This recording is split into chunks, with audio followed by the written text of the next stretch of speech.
Hello, this is Arts and Farts, and I'm a ghost, but I'm going through a transitional period. And the thing of today is two things: construction and visualization. Visualization, seeing it in your mind. You think about, like, if you visualize it in your mind, you can achieve it.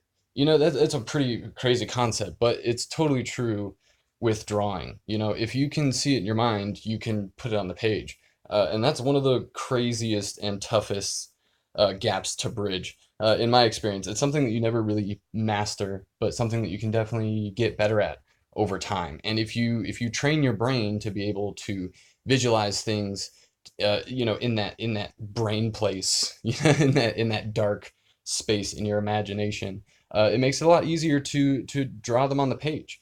Just simple things like drawing leaves. If you want to learn how to draw leaves and you want to be able to picture them in your mind, you're gonna have to look at you're gonna have to look at some leaves. Like, you can go outside. Leaves typically live outside, or go on the internet. There's plenty of pictures of leaves on the internet, but I'm just talking general concepts here. If you want to picture stuff in your mind, quiet your mind and really focus. There's a lot of like Zen techniques and meditation techniques that you can use. And if you've done any of this stuff before, you've probably got a good idea of how to get into that super powerful Zen brain place. Helps with focus and all that stuff, and it's really good for your mental health. So I'd recommend checking it out. But if you just quiet your mind and picture something, you can take something as complex as like a robot and break it down into some simple shapes. Just start with some simple circles and like big legs, or tiny legs and big arms or whatever, and then just go from there. If you break it down simply, start with a basic foundation, and this is where the construction puns start to come in. Build yourself a drawing, start from the ground up. You should think of your construction as the scaffolding for your drawing. All about those analogies. So if you're drawing a robot that's shaped like a spherical device designed for capturing monsters or creatures, it's a really simple shape to start with, and you can build some cool stuff off of that. I bet you could come up with a million different robot designs based on a spherical shape.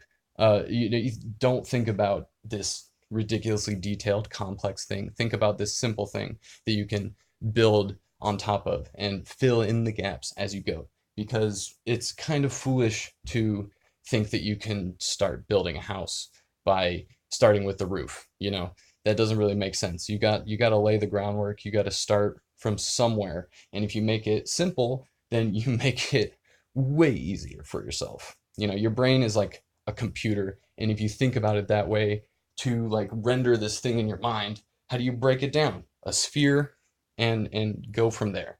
I'm using a pen because I wanted you guys to be able to see what I was doing, but there's nothing wrong with choosing a tool that's going to suit you and suit the way you're going to go about complete.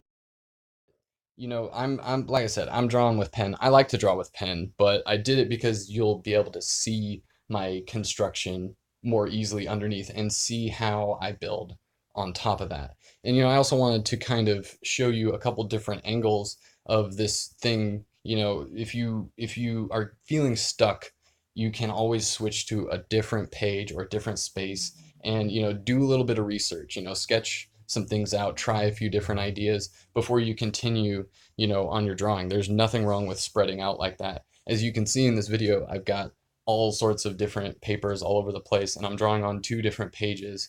And I really wanted to kind of show you my process when working in my sketchbook. And maybe it gives you some sort of insight into figuring out your own process. And choosing the right tool for the job is a very important choice. And there's nothing wrong with whatever choice you make. You should use what you want to use. You should use what feels good. And that's also a part of construction, is setting yourself up to have a good time drawing, because art should be fun, and drawing should be fun. And I just said it out loud, but I really shouldn't have. I shouldn't have to. I shouldn't have to say that out loud. Mm-mm.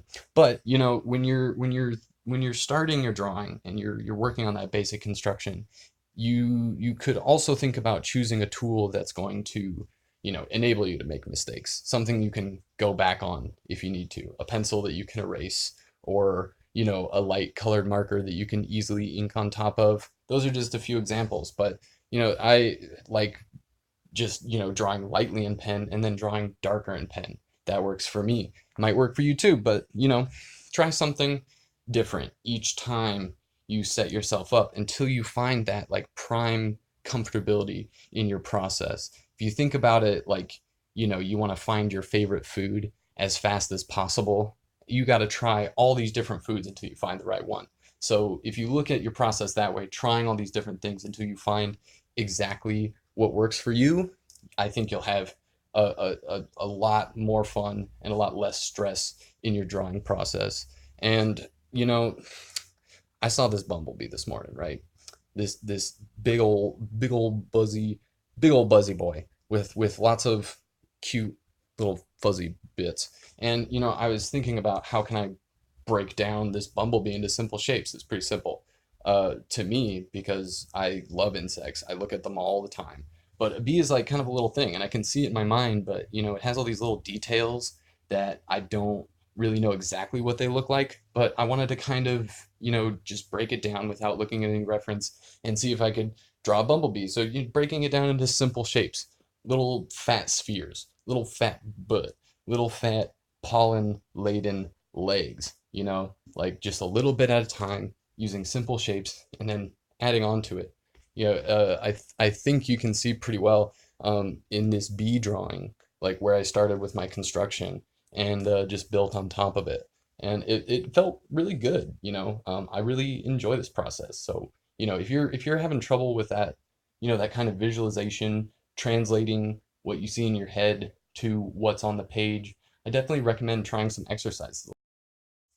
But the great thing about, you know, this rough kind of construction process, if you don't put too much work into it, you can always refine it later. You know, this is just the base stage. You're gonna make it look pretty in the end. You know, if it's looking kind of rough, if it's looking kind of loose, that's a good thing because it gives you all these little spaces for you to refine and for you to fill in the details and really like play with your materials and have a good time. Because when I'm drawing, you know, I've got a general idea in my mind, you know, ooh, a bee flying, right? Or a robot, or you know, a girl jumping over a thing. And you know, you got to start somewhere. So my drawings never end up exactly like I see them in my mind. And you know, that's just how it is because I think it's pretty much impossible to translate that mental image into a physical drawing because it's just not the same medium. You know, it's like your mind is kind of a foggy, ethereal place and things kind of, you know, don't really stay grounded in reality. So how do you take something that's not grounded in reality and ground it in reality? Here's a secret. I don't know, but I'm getting closer, which is great. But you know, the more that I draw, the more I realize that getting better at drawing is not a destination, but a journey that goes on forever and ever until you die. So you might as well start taking steps now. Uh, you know, it's because that's a good time. But you know, if you find yourself getting stuck in those minor details, do some research. There's nothing wrong with looking at reference. There's nothing wrong with going outside and looking at leaves. I encourage looking at leaves and little buzzy bumblebees and stuff like that. It's good for your health. You know, it's good for your body and your mind. You know, and you should take care of those things. But yeah, don't chain yourself to one page when you're drawing. You know, spread out, have fun, give yourself room to breathe. It's gonna feel a lot better. Don't be afraid to improvise and cover things up with ink. And also, don't be afraid to ask questions. You know, I really hope you guys enjoy this video. But you know, if there's anything that you're left with question wise or anything you'd want to know or anything like that, send me a message or leave a comment. You know, if I don't respond, I may even include something about it in a video. You never know. I'm also going to try to list all the tools that I use and try not to forget, because Arts and Farts is going to be about the drawing process and, you know, building those skills and training those skills, not so much about using specific tools or using specific techniques when it comes to a medium. More just about, you know, having fun and drawing and spreading happiness and all that. Speaking of which, you guys are beautiful. I love you, and I'll see you next time. Oh, there they go. There they go. Ooh, ooh.